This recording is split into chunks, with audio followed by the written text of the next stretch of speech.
I really make a relationship with my patients so that I can help them and coach them through, the recovery process, particularly after surgery. What's going on with the wrist? How's that doing? That's good. I've been in good hands with Dr. Garcia and also some of the residents that also handled me. Make a fist. I've never had a problem with him. He's been aces. Up over your head like this. Good. They're doing a tremendous job. I'm almost back on my feet.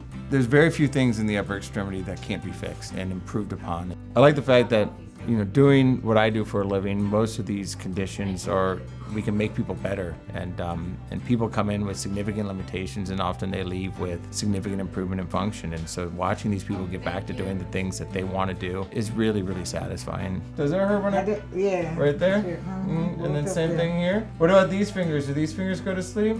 No? I tore my rotator cuff in my right shoulder. So I started seeing Dr. Garcia. He's very knowledgeable, very thorough with explaining stuff, what's wrong and what to do. I've been seeing progress. That's pretty good, man. It's actually healed nicely.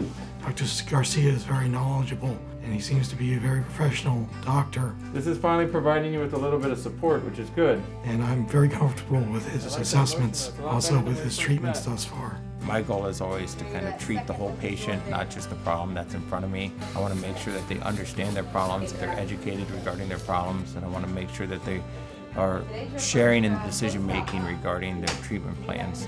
And I found that very successful. I think patients respond very well to that.